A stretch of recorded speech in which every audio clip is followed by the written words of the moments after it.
There is a unique, cold humiliation reserved for a woman who is loved, then used, then discarded. It's a violation that rewrites history, turning every shared smile into a lie and every tender touch into an act of calculated manipulation. But the deepest betrayal isn't the quiet exit. It's the public execution. It's the moment you realize the hand that once held yours, the hand that promised to protect you and your unborn child, is the same hand that will push you into the abyss, all while the world watches, sipping champagne, blinded by the glittering facade of your perfect life. The penthouse on the 80th floor was a sterile glass and marble box, and Eleanor Thorne felt its coldness seep into her bones. It was an hour before the gala, the annual Thorne Legacy event that Marcus, her husband, used to cement his status as the king of the city. Outside, New York glittered like a field of scattered diamonds. Inside, Elena stood before a floor-to-ceiling mirror. She was 5 months pregnant, the slight, perfect curve of her stomach hidden beneath the architectural folds of a silver leaf couture gown. The Thorne heart, a laughable 80-carat blue diamond, rested against her collarbone, its weight a familiar, heavy burden. This child was supposed to be their fresh start. It was supposed to be the glue that mended the hairline fractures that had become gaping chasms in their marriage. Marcus had been distant for months, his explanations for late nights and weekend business trips becoming lazily transparent. He was the CEO of Thorne Industries, a global logistics empire. She was the one who, with her quiet brilliance in finance, had saved it from bankruptcy 6 years ago, transforming his father's rusty inheritance into a digital behemoth. She was the architect. He was just the face. And now, the face was smiling at someone else. Her hand went to her stomach. "It's just us, little one," she whispered. The baby kicked, a small, reassuring flutter. A reflection appeared behind hers. Chloe Sterling, Marcus's new VP of marketing, barely 28, and radiating a ruthless, synthetic ambition. Chloe, who had been in their penthouse strategy meetings far too often. "Elena, you look timeless," Chloe said, her voice dripping with saccharine poison. She was in a low-cut crimson dress, a stark, vulgar slash of color in the muted beige dressing room. "Marcus asked me to check on you. He's worried about your condition. The stress of the gala, you know." "I'm fine, Chloe. Just admiring the view," Elena replied, her voice smooth as ice. She met the younger woman's gaze in the mirror. Chloe's eyes were hard, predatory. They held a confidence that felt deeply, horribly possessive. "He's all about legacy tonight," Chloe continued, stepping closer, adjusting the diamond on Eleanor's neck with familiar fingers. Eleanor flinched. This baby. It's so important to him. To us. The US hung in the air, thick and suffocating. "Tell Marcus I will be down in a moment," Elena said, turning away from the mirror, breaking the contact. Chloe smiled, a quick, sharp baring of teeth. "Of course, don't keep the king waiting." As Chloe left, the scent of her perfume, a heavy, cloying tuberose, a scent Elena had been smelling on Marcus's shirts for weeks, lingered like a threat. Elena walked to the vast window. The penthouse was a fortress, but tonight it felt like a prison. For the past month, she had felt it.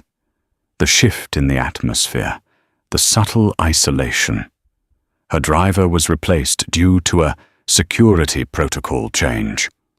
Her personal assistant was suddenly transferred. Her calls with her family lawyer were mysteriously dropped. Marcus wasn't just careless, he was clumsy. Or perhaps he was so arrogant he didn't care if she noticed. She picked up her clutch. It was a solid, sculptural piece of polished titanium. It looked like an accessory, but its weight was deceiving.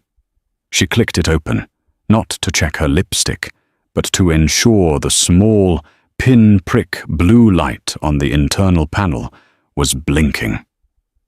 It was. She had been a fool for love. She would not be a fool for his betrayal. She took a deep breath, straightened her spine, and walked out of the dressing room, a queen walking to her own, carefully planned execution. The silver dress shimmered under the recessed lighting, making her look like a beautiful, tragic ghost, already half gone from the world. 2 weeks earlier, the discovery had not been a single dramatic event, but a slow, creeping dread that finally coalesced into certainty. It happened in the one place that was still hers, the library. Marcus believed books were for decoration. He had bought the 20,000-volume collection at a Sotheby's auction, but Elena was the only one who read them. She was searching for a first-edition treatise on Renaissance art when she heard their voices. They were in the adjoining cigar lounge, a room Marcus used for his boys' club meetings. The door was thick, carved oak, but it was ajar. Just enough. "Impossible, Marcus. She'll take you for half of my future." Chloe's voice, sharp and laced with frustration. "She won't. I've already had legal start walling off the new assets. The prenup is ironclad on infidelity." Marcus's voice was a low, tired rumble. Elena froze, her hand hovering over a leather-bound copy of the Medici. "A prenup won't matter with a child involved, Marcus. Don't you get it? The Thorn heir? The board will side with her. The grieving widow. No, the wronged mother. She'll play it perfectly. She's smarter than you." "She's sentimental," Marcus snapped.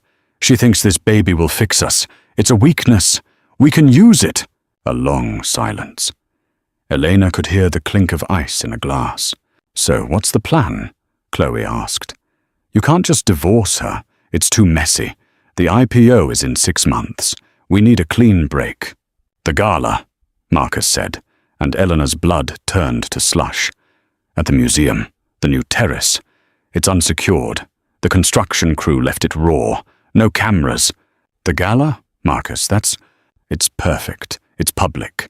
Hundreds of witnesses who will see nothing. They'll see her. Distraught.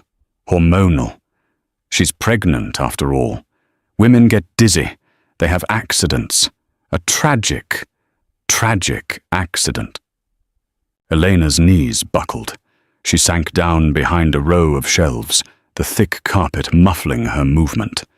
She pressed her hand over her mouth, not to scream, but to muffle the sudden, acid bile rising in her throat. "And if it looks suspicious?" Chloe pressed. "It won't," Marcus said, his voice terrifyingly calm.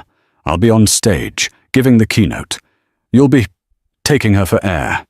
She's been complaining of nausea. You'll be the last one to see her, a concerned friend. You'll be hysterical. You'll be brilliant." "And the company? The inheritance?" "With her gone," Marcus said. "The prenup is void. The widower inherits everything. The child, sadly, won't survive the fall. The board will rally around me. The IPO will be stronger than ever, fueled by sympathy. And you and I, my dear, will be free to consolidate." Elena's world compressed to a single, roaring point. It wasn't just an affair. It wasn't just a divorce. It was an execution. They were planning to murder her and her unborn child for an IPO. She heard them stand. She heard the sound of a kiss, wet and proprietary. "Let's go. I'm sick of this dusty old room," Chloe said. "It's her favorite room," Marcus replied, his voice indifferent. "We'll gut it first." They left. Elena stayed on the floor for an hour, not in fear, but in a cold, clarifying rage. The sentimentality Marcus mistook for weakness had just been vaporized. He was right about one thing. She was smarter than him. He had just shown his entire hand, while hers was still, and had always been, hidden. She rose to her feet, her legs shaking but steady.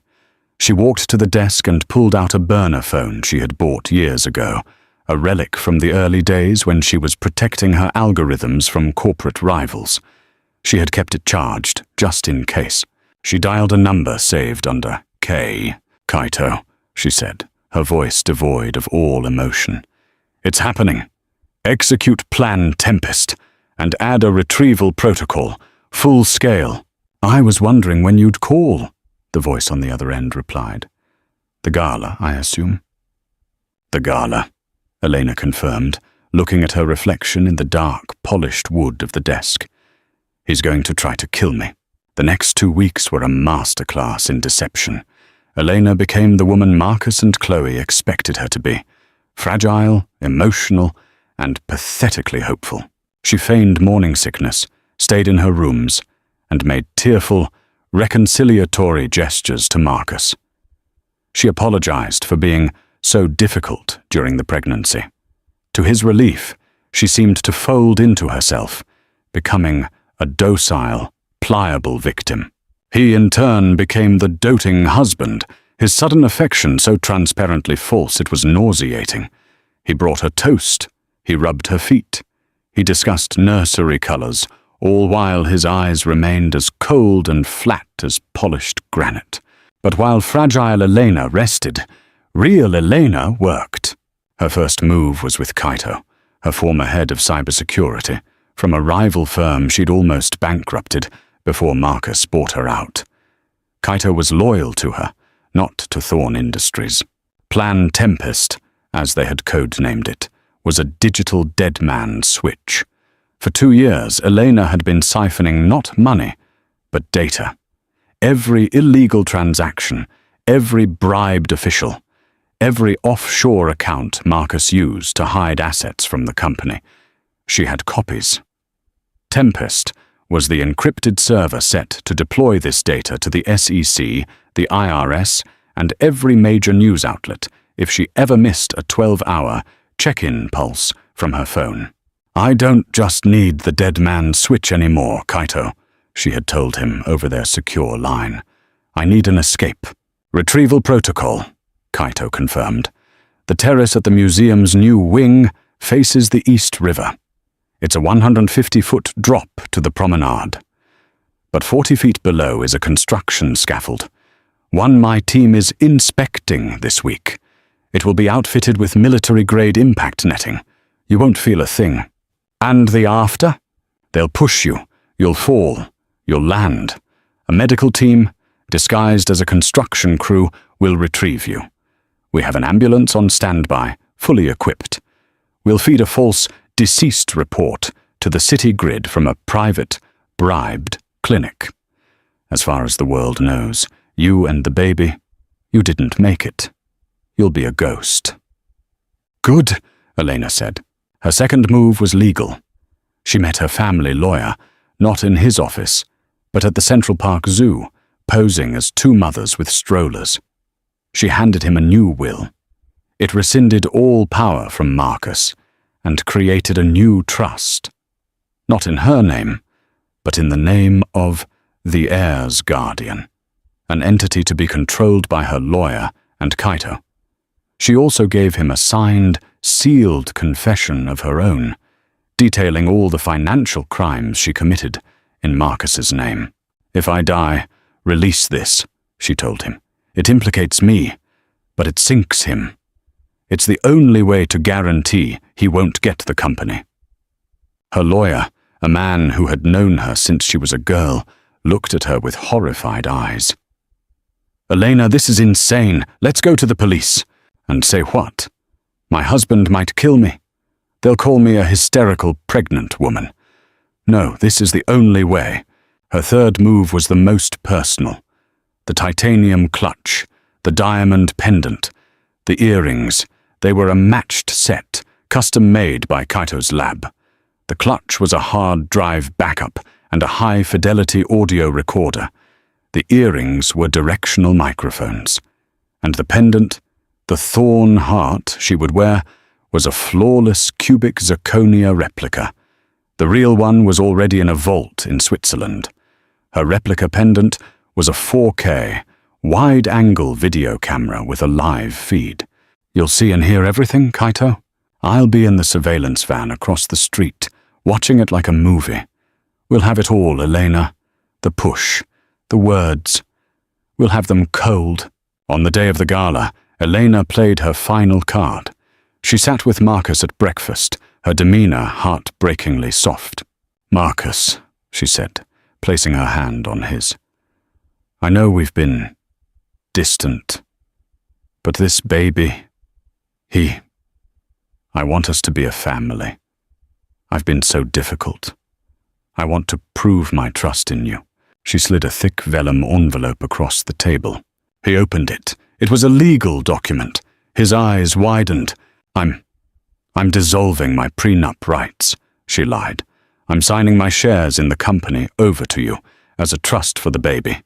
It's all yours, Marcus. I trust you."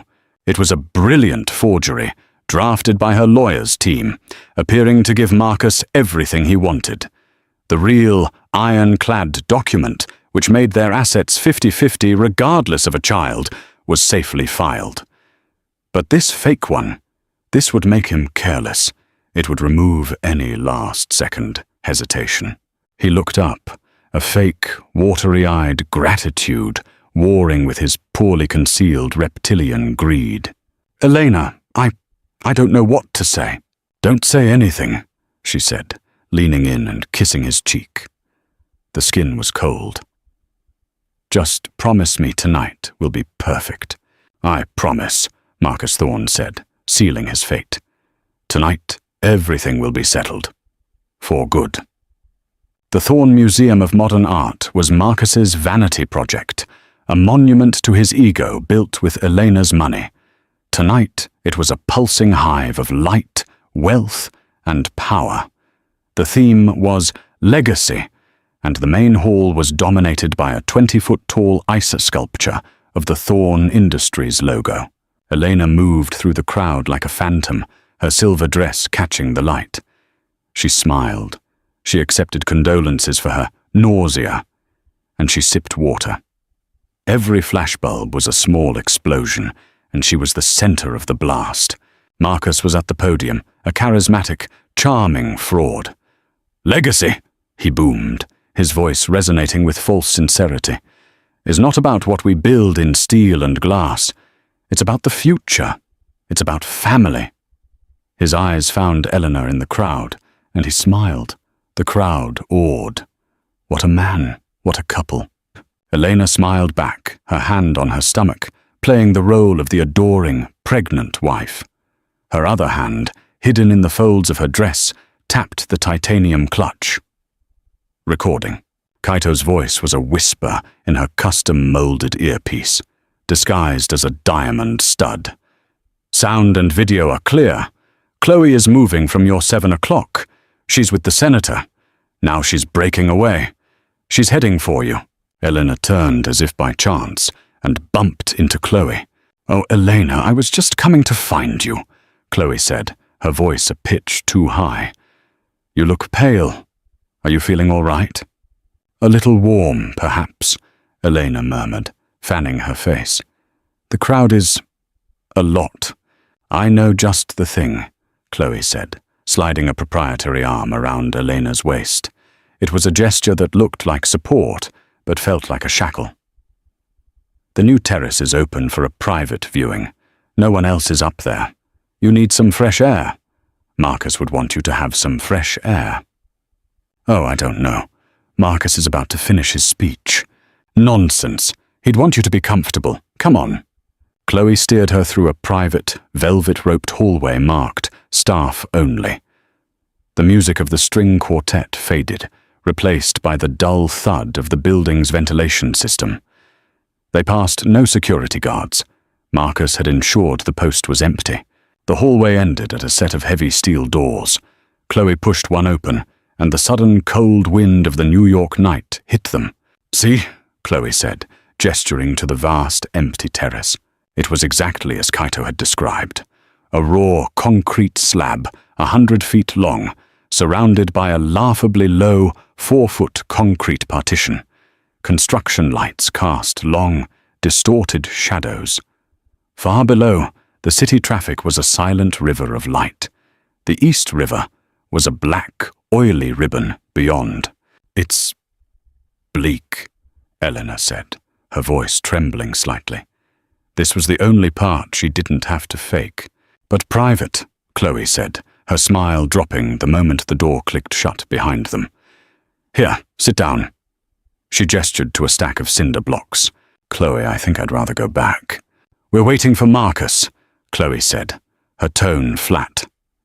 She pulled a slim vape from her purse and took a long, unapologetic drag. "He has something he wants to discuss with you. As a family." "Family?" "Me, him, the company. You don't fit the new branding, Elena. Your old world, your baggage." "And the baby?" Elena whispered, her hand instinctively protecting her stomach. Chloe looked at Elena's stomach with pure, unadulterated disgust. A complication, a hostile takeover, you might say. "But don't worry. Marcus and I, we're experts at divestiture." The steel door opened again. It was Marcus. His face was flushed with adrenaline from the speech. He looked from Chloe to Eleanor, and his mask of the loving husband disintegrated, revealing the predator beneath. "Elena," he said, walking toward her, unbuttoning his tuxedo jacket, "you're looking unwell." "Marcus, what is this?" Elena said, backing away, forcing the panic into her voice. "Chloe is saying horrible things." "Chloe is a pragmatist," Marcus said, stopping just feet from her. He looked past her, at the low wall, at the darkness beyond. "I gave you a chance to be reasonable, Elena. The documents you signed this morning, they were a good first step. But this child, it still gives you a claim. A moral claim. The board would be split for years." "So what?" Elena cried, now just 5 feet from the edge. "So you kill me? You kill your own child?" "I'm protecting the legacy," he spat. "The company is my child, and it's sick. You're the sickness. This thing," he gestured to her stomach, "is the poison." "Kaito, are you seeing this?" Elena whispered, a tear running down her face. "Every second, boss," Kaito's voice in her ear. "We are green. The net is green. The team is green. On your mark." Chloe moved to Marcus's side. They formed a wall, blocking her path back to the door. "It's tragic, really," Chloe said, her voice light. "The poor, pregnant wife, overcome with hormones and nausea. She came out for air, and she just slipped. So sad." "No," Elena whispered, her back now touching the cold, rough concrete of the low wall. "It's just business, Elena," Marcus said. He took the final step forward. "Marcus, please don't. The baby. You should have thought of that before you tried to trap me," he said. He and Chloe looked at each other, a silent, shared understanding. And together they pushed. Eleanor allowed herself one genuine scream, not of terror, but of rage. It was a promise, a vow. She tipped backward into the cold, empty air, the lights of the gala disappearing above her, the faces of her husband and his mistress twisted in triumph. The last thing she saw. The sensation of falling was not a terrifying rush, but a cold, suspended silence. Elena Thorne, her silver dress a comet's tail in the urban darkness, fell. She had practiced this. Kaito had run simulations in an indoor skydiving facility. Tuck your chin. Keep your arms tight. Do not fight it. The 40-foot drop to the scaffold took 1.2 seconds. To Elena, it was an eternity. She saw the black rectangle of Kaito's military-grade impact netting, designed to catch fighter jets on an aircraft carrier, rushing up to meet her. The impact was not a crash, but a deep, resonant thwump. The net absorbed 99% of the kinetic energy, cradling her like a trampoline. For a second, she lay there, staring up at the terrace wall, 40 feet above. She heard Chloe's performative, theatrical scream, a sound designed for the witnesses who would soon pour out of the ballroom. "Now!" Kaito's voice barked, not in her ear, but from the scaffolding itself. Immediately, 2 figures in black, disguised as construction workers, were at her side. They were not brutes. They were paramedics. Vitals? One of them, a woman named Anna, asked, already cutting the priceless gown off her. "Heart rate 140, but steady. No immediate trauma," Elena managed to say. "Good girl. We're moving." They rolled her onto a portable stretcher, strapped her in, and began moving toward a disguised service elevator on the side of the building. "Status on the villains?" Elena asked, her voice tight. "Marcus and Chloe are on the terrace," Kaito said, monitoring the feeds from the van. "Playing their parts, hysterical. Security is swarming. They've called 911. The real 911. And our call. Our phantom 911 call was logged 3 minutes before theirs, from a witness on the street," Kaito said. "Ambulance 54, that's us, is already on scene. They reached the street-level loading dock. A real, fully equipped ambulance was waiting. They loaded her in. Anna was already prepping an IV. Just saline and vitamins, boss, for the baby." As the ambulance pulled away from the curb, its lights flashing, another real ambulance was just arriving, fighting through the gala's limousine traffic. "They'll be diverting to New York Presbyterian," Kaito's driver said. "And we are going?" Eleanor asked. "The clinic. Hoboken. Dr. Alistair is waiting. We'll pronounce you deceased on arrival. Cause of death. Massive trauma from the fall. Complicated by the pregnancy." "The baby?" "Is fine, Elena. You are fine. You just pulled off the hardest part." Elena lay back against the gurney, the adrenaline finally beginning to wear off, replaced by a profound, bone-deep exhaustion. She had done it. She had fallen from her gilded cage, and she had survived. The funeral was 2 weeks later. A closed casket, of course. Marcus was a picture of devastated, noble grief. He wept at the podium, his voice breaking as he eulogized his beloved, fragile wife, lost to a moment of tragic imbalance. Chloe sat in the front row, heavily veiled in black, her hand resting on Marcus's arm. The media ate it up, the loyal colleague supporting the grieving widower. From a secure apartment in Montreal, Elena watched the live stream.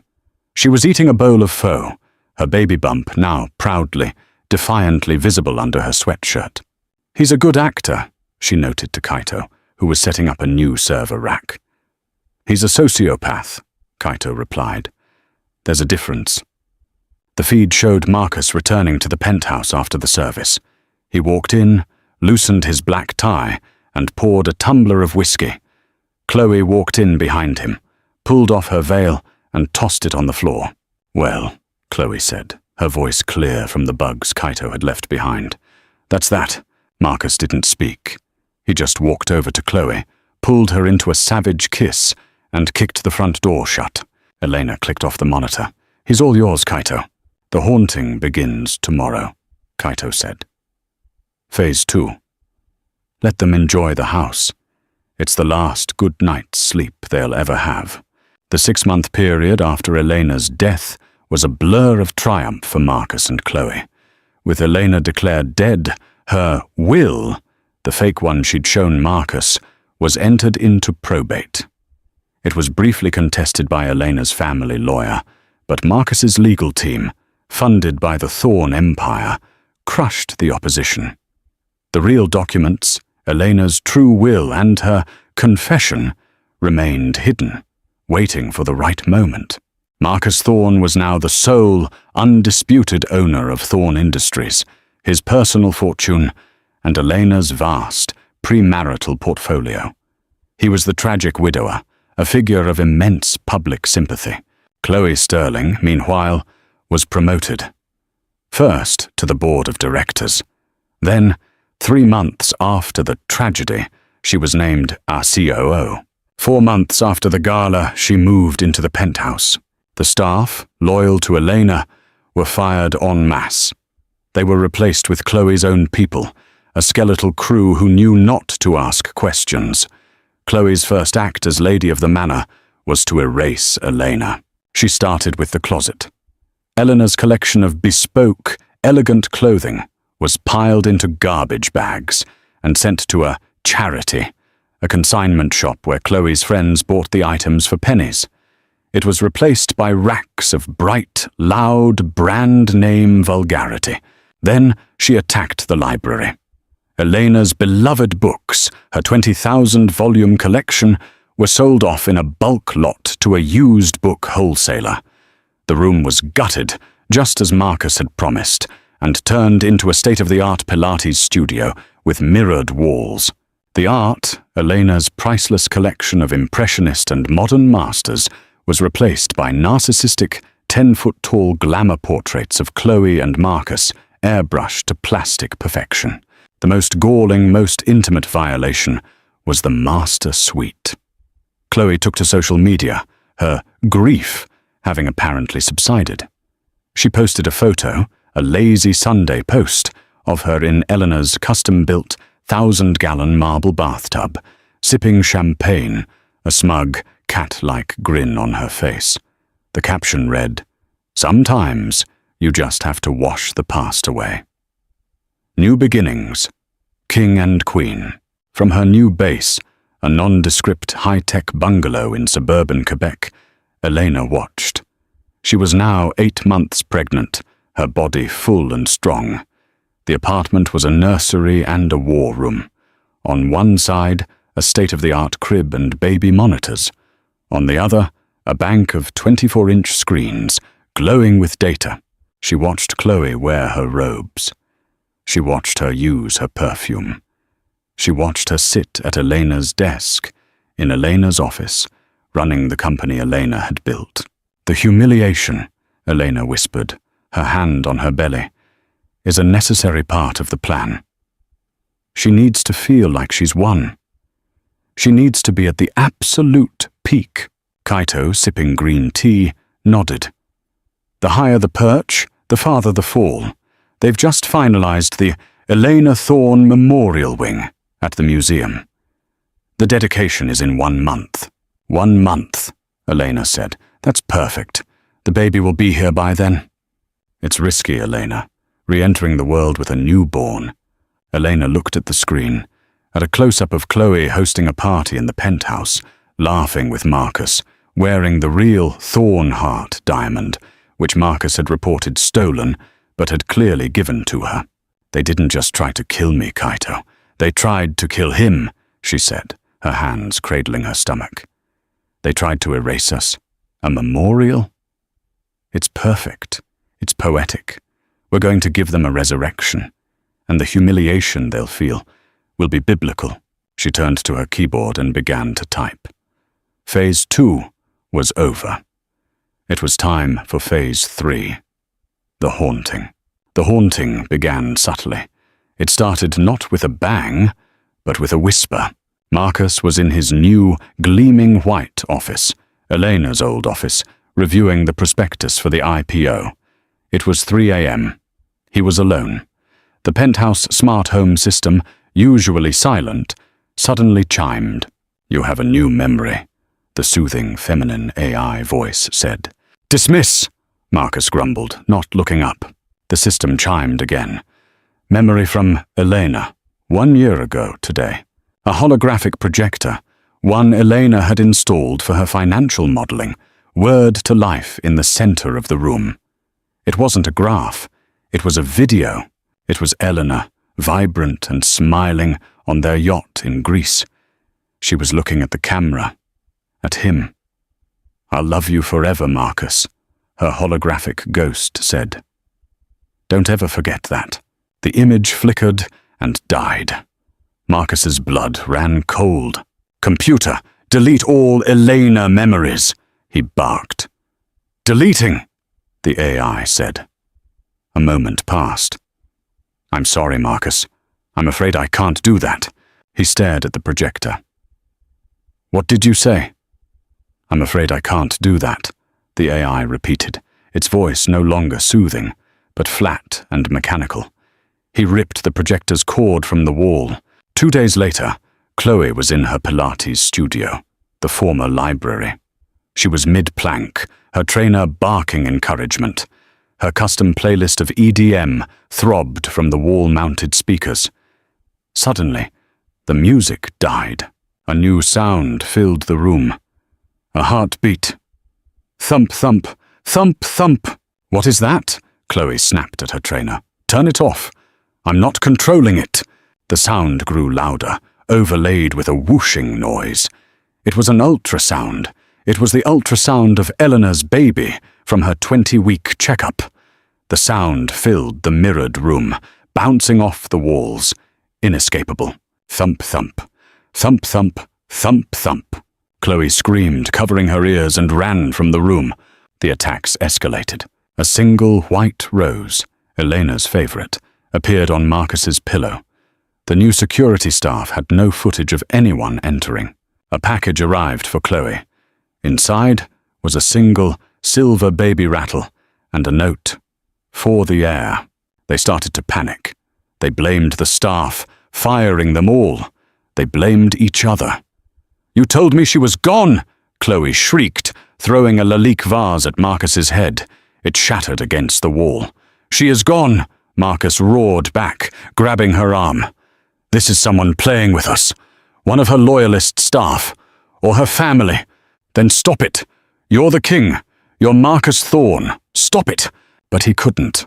The final stroke, the one that broke their nerve, happened 1 week before the memorial. Marcus, Chloe, and the entire board of Thorne Industries were in the main boardroom for the final IPO meeting. The 80-inch screen at the front of the room was displaying their projected Q4 earnings. "As you can see, gentlemen," Marcus said, his voice slick, "public sympathy has driven our brand loyalty to an all-time high. We are poised for the most successful launch in—" The screen flickered. The PowerPoint vanished, replaced by a single high-resolution photograph. It was a photo of the terrace, taken from above. It showed Marcus and Chloe, their hands outstretched, pushing Elena. Their faces were twisted in a mask of murderous rage. A collective, horrified gasp filled the boardroom. What is this?" One of the older board members stammered. "Is this a deep fake? A joke?" The photo was joined by an audio file, playing through the boardroom's speakers. It was Marcus's voice. "It's just business, Elena." Then Chloe's. "So sad." Marcus smashed the off button on the console. The screen went black. The audio died. He was sheet white, dripping in a cold sweat. "It's a disgusting, doctored attack," he stammered. "From our rivals, trying to sabotage the IPO. Security, get security in here." But the damage was done. The board members looked at him, their faces a mixture of horror and sudden, dawning suspicion. The seed was planted. That night, in the penthouse, Chloe and Marcus didn't speak. They sat in the dark, the silence between them thick with terror. The smart home AI chimed. "You have one new email," it said. Marcus opened his laptop.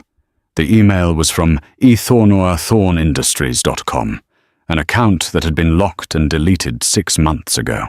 The subject line, "The Memorial." The body of the email contained a single image, a brand new, professional studio photograph of a newborn baby, healthy and beautiful, wrapped in a simple white blanket. Below the photo, one line of text.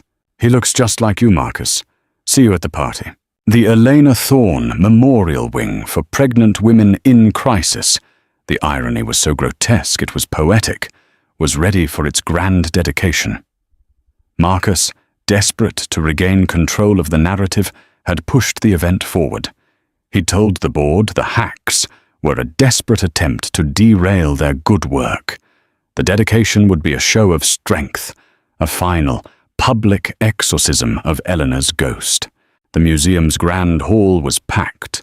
The same crowd from the gala 6 months prior had returned, this time their faces arranged in masks of somber respect.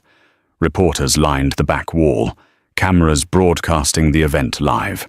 Marcus and Chloe stood on the stage, side by side. Chloe was in a demure, custom-made black dress, her hair pulled back. She was playing the part of the grieving, supportive partner.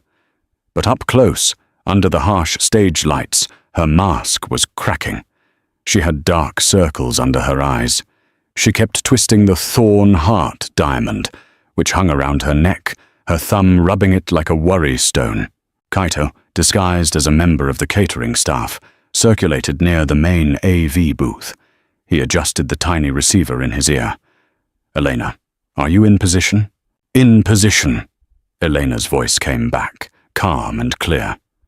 She was not in Montreal. She was in a blacked-out van 2 blocks away, holding her 2-month-old son, Leo. "How do they look?" "Like they're about to be executed," Kaito said. "And they are. Stage is yours, boss. The feed is live." On stage, Marcus stepped to the podium. He gripped its sides, his knuckles white.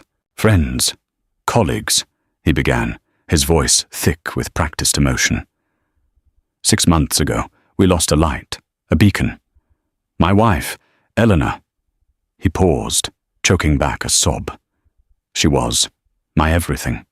And her loss, her tragic, accidental loss, has left a hole that can never be filled." In the back, a board member, the one who had seen the terrace photo, looked at the man next to him and raised a skeptical eyebrow. "But in her name," Marcus continued, "we build. We create a legacy. This wing will ensure that other women, other mothers in need, will have the support He faltered. "The support we needed. And so it is with a heavy heart, but a hopeful spirit, that I dedicate—" "Not yet," Elena whispered from the van. "The video, Mr. Thorne?" the AV tech asked, cued by Kaito. "Yes," Marcus said, composing himself. "We have a short tribute to Eleanor." He nodded to the tech. The lights in the grand hall dimmed, the massive screen above the stage lit up. The crowd expected a montage of Elena at charities, of her and Marcus smiling on yachts. What they got was darkness, then sound. The sound of wind and 2 voices. Chloe's voice. "You don't fit the new branding, Elena. You're baggage." A collective gasp. Chloe, on stage, froze. Her face went blank with confusion, then flooded with dawning, abject terror. "What is this?" Marcus hissed at the tech booth. "Turn it off!" The screen flickered to life. It was night vision video. Blurry, but clear enough. A woman in a silver dress. 2 figures approaching her. It was the footage from the pendant camera. The video was intercut with a second angle, a high-definition, color-corrected shot from Kaito's drone. The crowd was seeing, from 2 different, damning angles, exactly what happened on the terrace. Marcus's voice. "I'm protecting the legacy." Chloe's voice. So sad. Then the push. It was undeniable. It was monstrous. It was in 4K. A woman in the front row screamed. "Turn it off!" Marcus roared, lunging at the tech booth, but Kaito was already there, blocking his path with a catering trolley. It's a fake!" Chloe shrieked into the microphone, her voice a hysterical, cracking mess. "It's doctored! It's a lie!" "Is it, Chloe?" a new voice said. The voice was amplified, echoing through the hall's sound system. It was calm, cold, and powerful. The lights in the hall snapped on. The great oak doors at the back of the hall swung open, and there stood Eleanor. She was not a ghost. She was a vision. Elena Thorne stood in the doorway, bathed in a pool of light from the news cameras that had all swiveled to face her. She was not in a silver gown. She was in a sharply tailored, pristine white pantsuit. Her hair was pulled back in a severe, elegant bun. She looked not like a victim, but like a CEO, like a general. In her arms, strapped to her chest in a simple black carrier, was a healthy, sleeping, beautiful baby boy. The hall fell into a silence so profound it was a physical weight. You could hear the ice melting in cocktail glasses. Marcus Thorne was frozen, his hand still outstretched toward the AV booth, his face a grotesque mask of disbelief and horror.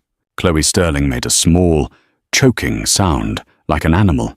No, no, no, no. You're dead.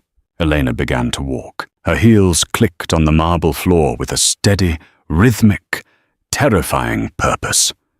Click, click, click. She walked down the central aisle, the crowd parting for her like the Red Sea. She did not look at the crowd. She did not look at the board.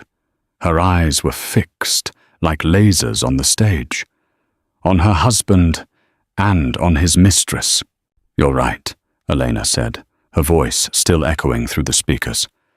I was dead. You killed me. She reached the foot of the stage, stopping directly in front of them. She looked up. You pushed me, she said, her voice a conversational, lethal quiet. You pushed me off a 150-foot terrace. You murdered me. You murdered your son. It wasn't. Marcus stammered, his mind collapsing. How?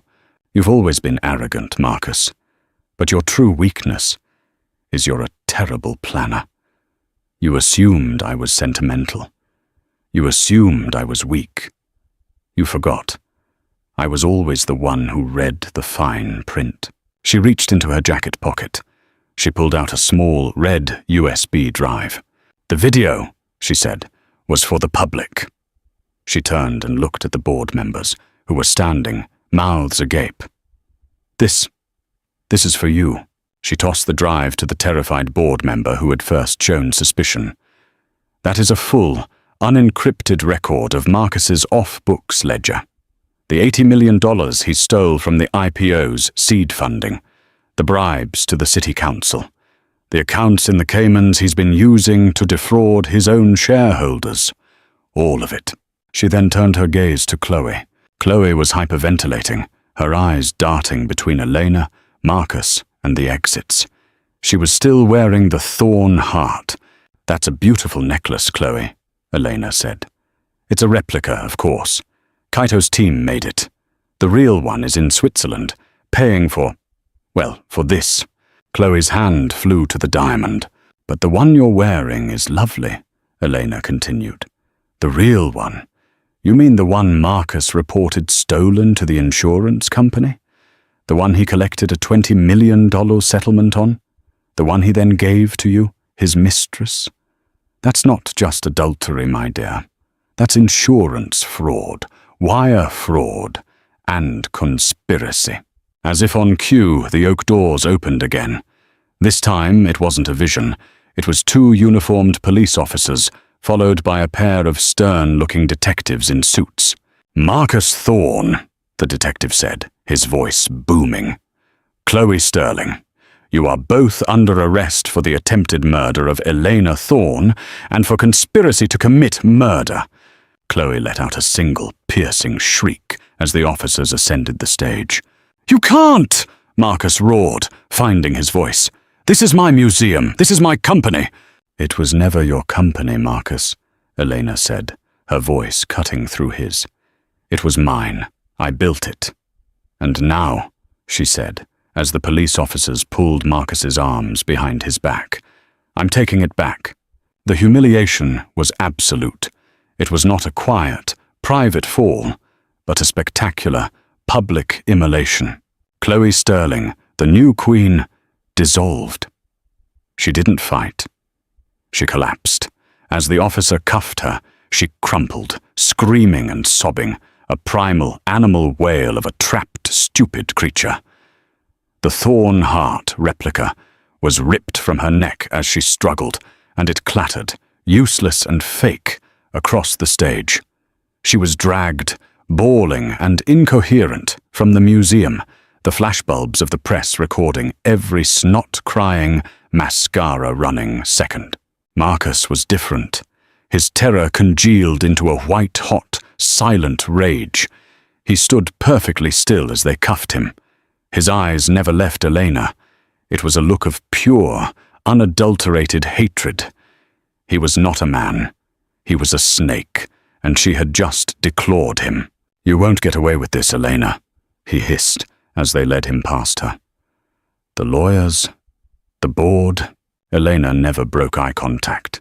She simply adjusted the sleeping baby on her chest. "You're right. The board," she said, loud enough for them all to hear. "Gentlemen, an emergency meeting. My office. Tomorrow. 8 a.m. Be there." The board members, a gaggle of terrified, pale-faced old men, nodded vigorously. The king was dead. Long live the queen. Elena turned and walked out, not through the back, but through the front doors.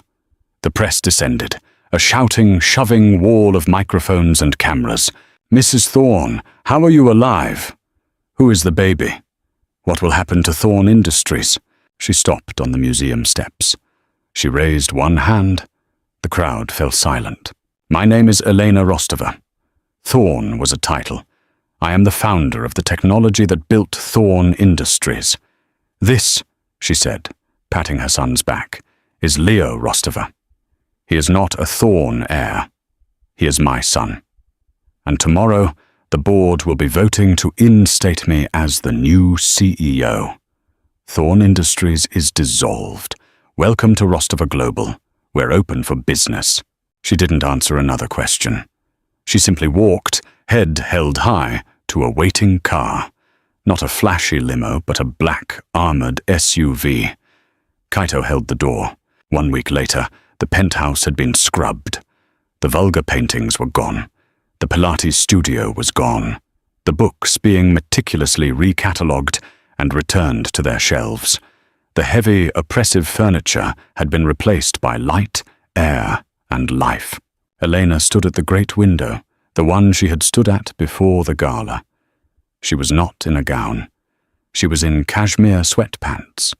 Leo was asleep in a bassinet by the fire. Kaito entered, handing her a tablet. "It's done. Marcus and Chloe took the plea deal. Attempted murder, fraud, conspiracy. With the video, it was a slam dunk. He gets 25 years. She'll be out in 10 for testifying against him. They'll turn on each other completely in a month," Elena said, not looking. "Already have," Kaito said. "The news is a sewer. She's the victim. He's the monster. It's pathetic." "Good. The board meeting went well," Kaito continued. "You're officially CEO, president, and chairwoman. Rostova Global stock is already trading higher than Thorne ever did. They're calling you the Phoenix on Wall Street." Elena finally turned from the window. The city glittered below, no longer a cage, but a kingdom. Her kingdom. "One last thing," Keimito said. "Marcus. He's being transferred. He asked to see you." Elena considered this for a moment. She looked at her son, his perfect, tiny face. She looked at the city. She thought of the cold air, the feeling of the fall, the sound of their voices. She picked up the tablet and tapped the intercom. Security. "Yes, Ms. Rostova?" "My husband, Mr. Thorne. He's at the 86th Street transfer point. Have him held there for his transport. And send a message." "What's the message, Mom?" Elena smiled. A real, genuine smile. It was the first one in years. "Tell him," she said, her voice the definition of a boss. "Tell him I'm otherwise engaged. And tell him to enjoy the fall. This story is a fantasy of ultimate justice, but the feeling of being betrayed by those who should protect you is painfully real. For every woman who has ever been made to feel small, disposable, or weak, remember, your intelligence is your weapon, your resilience is your armor, and your survival is the best revenge. You are not the supporting character in someone else's story. You are the CEO, If this story resonated with you, share it with another boss who needs to hear it.